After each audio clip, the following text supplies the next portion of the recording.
Record lagi deh. Ayo mulai.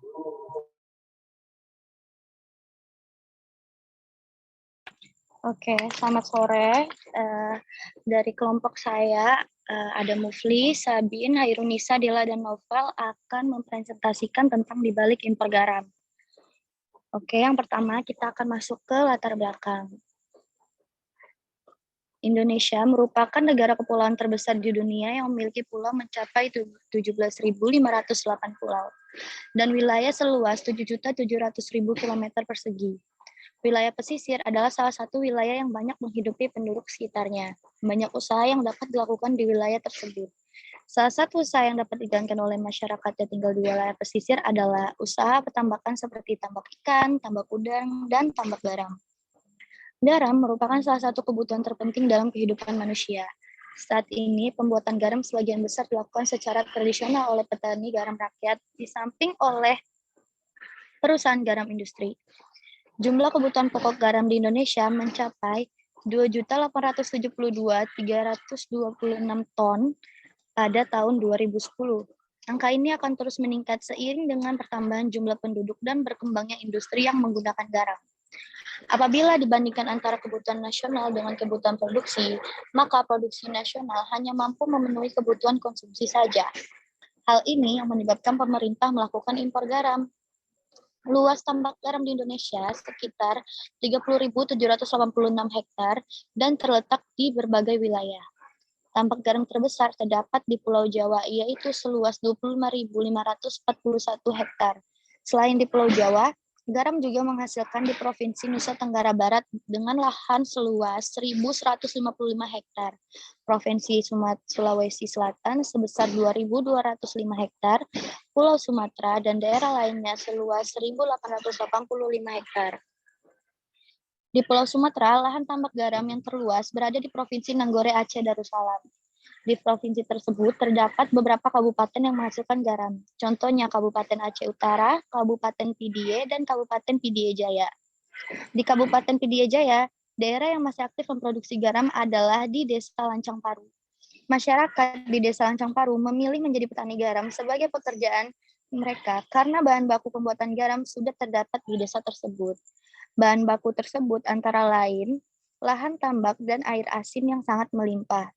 Seluruh petani garam di Desa Lancang Paru memproduksi garam konsumsi. Proses pembuatan garam di Desa Lancang Paru masih menerapkan proses tradisional, yaitu dengan cara merebus. Jumlah petani yang memproduksi garam berjumlah 98 orang. Seluruh petani garam adalah wanita.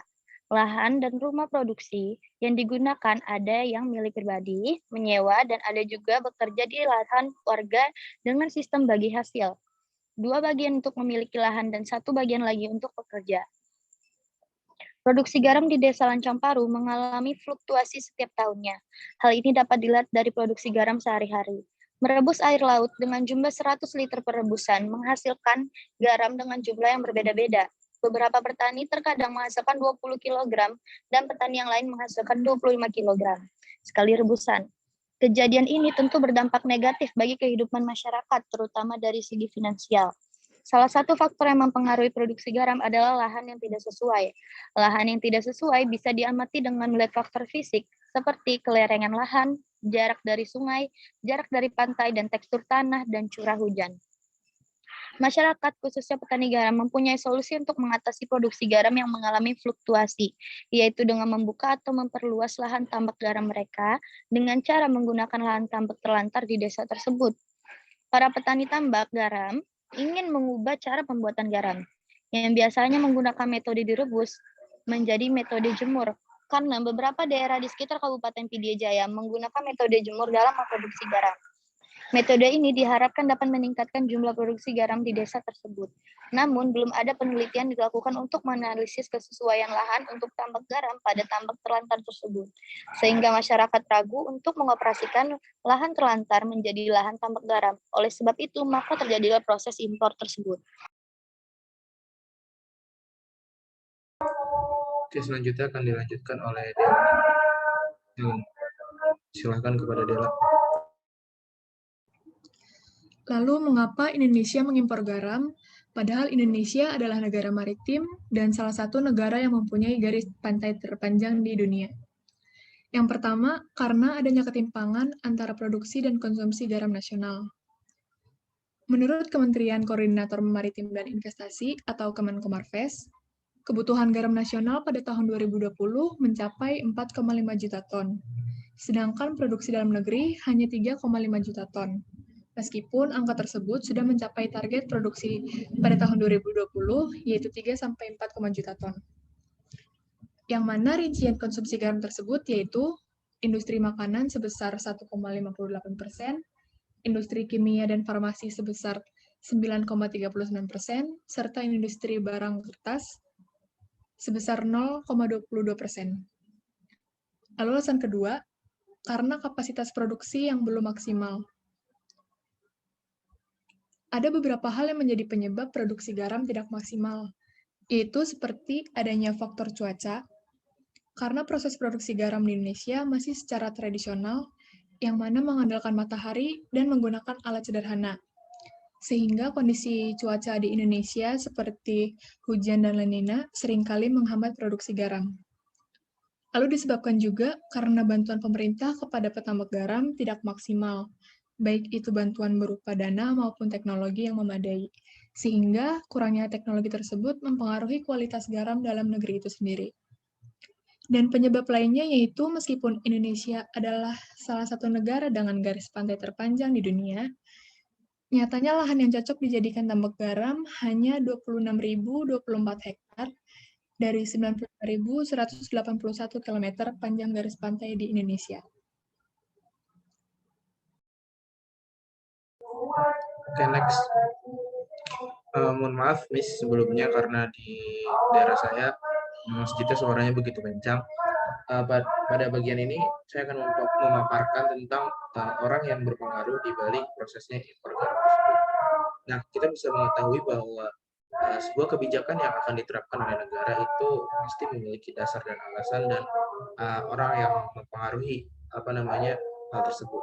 Yang dimana pada impor garam tersebut, impor garam ini adalah Muhammad Lutfi selaku sebagai Menteri Perdagangan Indonesia, yang dimana dia memiliki afiliasi bisnis yang luas dan jaringan politik juga yang luas, yang dimana dia adalah pendiri Mahaka Group, sebuah perusahaan yang bergerak di bidang pertambangan, keuangan, dan media. Lalu juga beliau memiliki track record yang sangat banyak di dunia perpolitikan, seperti sebagai duta besar untuk Jepang dan Federasi Mikronesia, terus lalu menjabat sebagai Menteri Perdagangan as well, dilantik menjadi duta besar Indonesia, dan sampai sekarang Muhammad Lutfi menjabat sebagai Menteri Perdagangan Indonesia. Tentu tidak hanya Muhammad Lutfi yang menjadi di balik dari impor garam tersebut, cuman mungkin karena beliau adalah orang yang memiliki tanggung jawab pada bagian Menteri Perdagangan Indonesia, dan juga beliau yang mengesahkan untuk impor garam tersebut, ya. Jadi bisa dibilang beliaulah yang paling kuat pengaruhnya terhadap impor garam tersebut. Next. Selanjutnya akan dipaparkan oleh Hairunisa. Bagaimana sih operasi atau langkah Indonesia menangani adanya impor garam dari luar, padahal Indonesia sendiri merupakan negara maritim? Sesuai yang telah dijelaskan oleh teman-teman sebelumnya, bahwa yang menyebabkan Indonesia mengimpor garam dari luar itu disebabkan oleh faktor air laut, lokasi tanah, yang dikarenakan Indonesia masih menggunakan alat tradisional dan masih mengandalkan matahari untuk proses kristalisasi.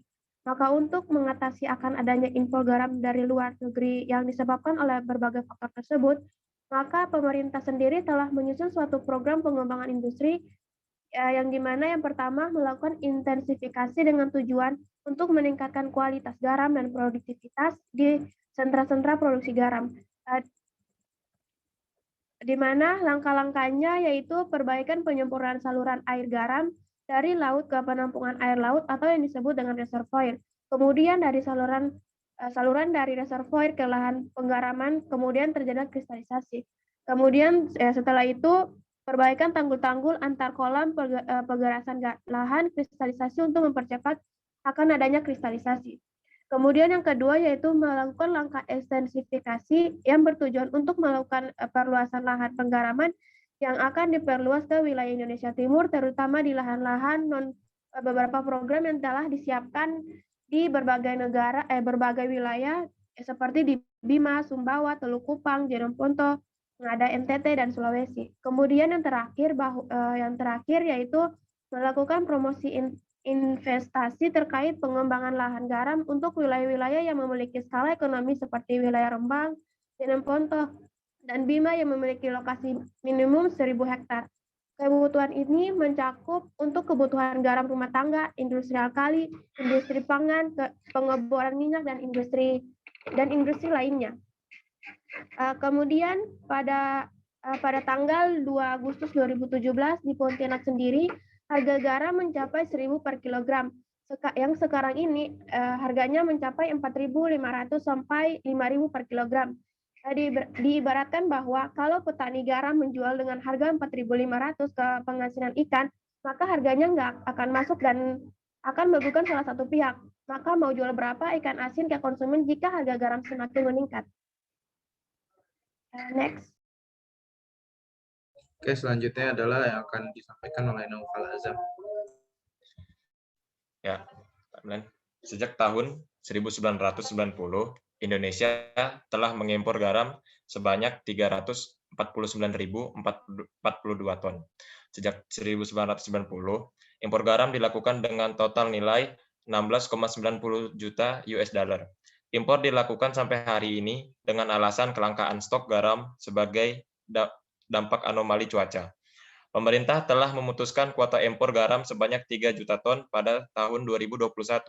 Indonesia memang langganan impor garam dari berbagai negara sejak tahun-tahun sebelumnya. Di tahun 2021 ini sendiri, yakni 3 juta ton, lebih tinggi dari kuota impor garam pada 2020 yang sebanyak 2,9 juta ton. Hanya saja perlu dicatat bahwa angka tersebut baru merupakan kuota yang belum tentu terrealisasi sepenuhnya. Sejak tahun 2010 hingga 2019, Indonesia paling banyak mengimpor garam dari Australia. Selanjutnya India, menjadi pemasok garam impor terbesar kedua setelah Australia. Selama periode tersebut, impor garam terbanyak dari Australia terjadi pada tahun 2018, yakni sebesar 2,6 juta ton. Sedangkan impor garam terbesar dari India selama periode yang sama terjadi pada tahun 2011, yakni 1,2 juta ton. Selama periode 2010 sampai 2019, impor garam terbesar dari Cina terjadi pada tahun 2015, yakni sebanyak 37.404 ton atau setara dengan 2,63 juta dolar US. Oke, mungkin cukup sekian, Miss, dari kelompok kami, kelompok 4. Saya Mufli, mewakili yang lain, Naufal, Nisa, Maulia Sabin, Della, dan Nisa. Mohon maaf bila banyak kekurangan. Terima kasih telah menonton, Miss.